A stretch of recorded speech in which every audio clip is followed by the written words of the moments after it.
The most powerful weapon in modern conflict is not a missile, a tank, or even an army. It is a currency that quietly loses value while no one is looking. Entire nations can be weakened, destabilized, or controlled without a single shot being fired, simply through financial pressure and monetary shifts. What makes this even more dangerous is that most people never realize it is happening until the damage is already done. This creates a dangerous illusion where economies appear stable, markets are rising, and growth looks strong on the surface. Beneath that surface, however, a different reality is forming, one built on debt, liquidity, and fragile confidence. By the time cracks begin to show, the system is often too large and too dependent to correct itself quickly. Currency is not just paper or digital numbers. It is trust, belief, and confidence in a system.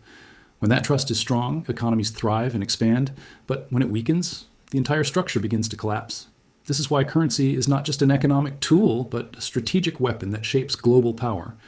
The pattern behind every major economic collapse is surprisingly consistent and deeply interconnected. It begins with governments spending beyond their means, often justified by crises, wars, or economic downturns. Over time, this temporary solution becomes permanent policy. As deficits grow, governments turn to borrowing to fill the gap between spending and revenue.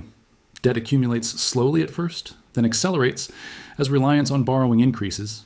Eventually, the system becomes dependent on continuous debt expansion to function. Central banks step in to manage this growing pressure by lowering interest rates. This makes borrowing cheaper and encourages economic activity, but it also fuels further debt accumulation. What appears to be support is actually the beginning of a deeper dependency. Cheap money leads to a surge in credit across the economy, from governments to corporations to households. Businesses expand, consumers spend, and asset prices rise, creating the illusion of prosperity. However, this growth is often built on leverage rather than real productivity. As debt levels rise, the system becomes increasingly sensitive to changes in interest rates. Even a small increase can trigger widespread financial stress across multiple sectors. Stability becomes fragile, dependent on continued monetary support. When the system reaches this point, policymakers face a difficult choice. They can allow the system to correct itself through recession, or they can intervene to maintain stability. Most often, they choose intervention. One of the most common forms of intervention is inflation. By allowing prices to rise, the real value of debt is reduced over time. This makes the debt easier to manage without directly defaulting on obligations. However, inflation comes with a cost that is often hidden from the public. It reduces purchasing power, erodes savings, and shifts wealth away from those holding cash. It acts as a silent tax that affects everyone differently. As inflation rises, confidence in the currency begins to weaken. People start to question the stability of the system and the value of their money. This is where the real danger begins. History provides clear examples of how this pattern unfolds when left unchecked. One of the most dramatic cases occurred in Germany after World War I. The economic conditions created a perfect storm for collapse. In 1919, Germany was burdened with massive reparations under the Treaty of Versailles. These payments were far beyond what the country could realistically afford. The pressure on the economy was immediate and intense. To meet these obligations, the government began printing money.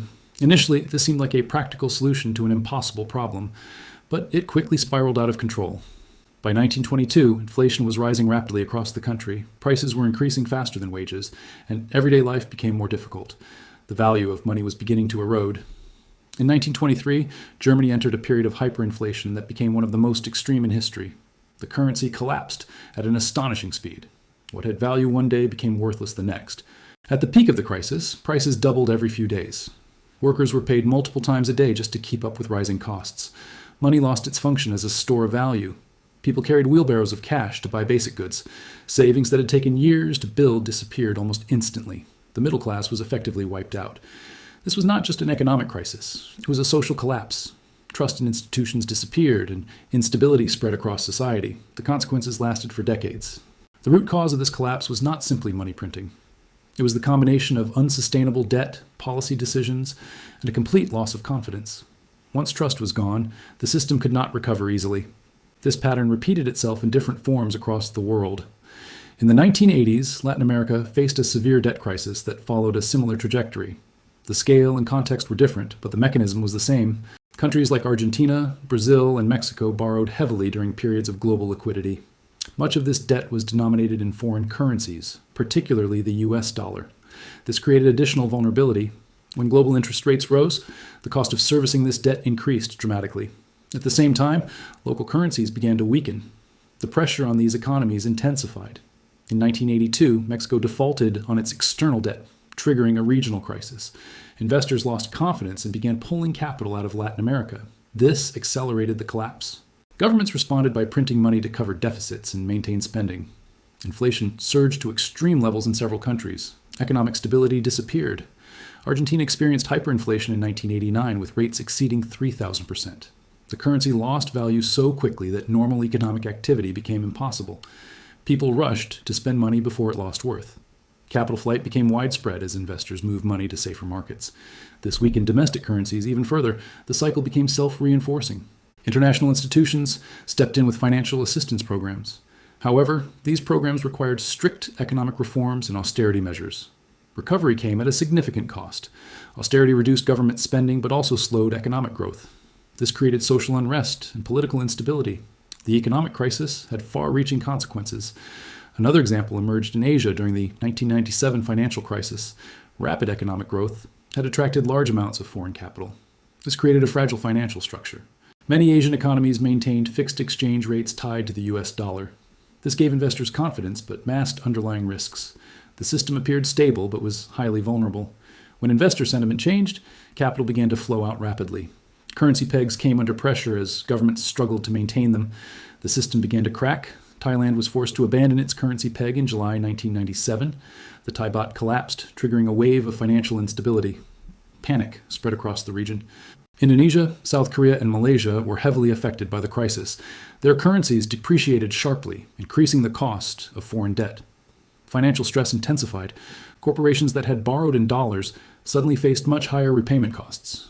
Many were unable to meet their obligations. Defaults increased across the economy. Banks were hit with rising non-performing loans and liquidity shortages. Confidence in the financial system weakened significantly. The crisis deepened. Governments and international organizations intervened to stabilize the situation. Financial support helped prevent total collapse. However, recovery required significant reforms. The Asian financial crisis demonstrated how quickly currency instability can spread in a globalized world. Financial systems are deeply interconnected and shocks can travel rapidly. This remains true today. The global financial system continued to evolve, but the underlying pattern did not disappear. Instead, it became more complex and interconnected. This set the stage for the next major crisis. In 2008, the world experienced one of the most severe financial crises in modern history. The root cause was excessive credit expansion in developed economies. The scale of the problem was unprecedented. Low interest rates and easy lending fueled a housing boom in the United States. Financial institutions created complex products that spread risk across the system. This made the system appear stable. When housing prices began to fall, defaults increased rapidly. Financial institutions faced massive losses. Confidence collapsed almost overnight. The failure of Lehman Brothers in September 2008 marked a turning point. Panic spread through global markets. Credit markets froze. Central banks responded with aggressive monetary policies. Interest rates were cut to near zero, and large-scale asset purchases were introduced.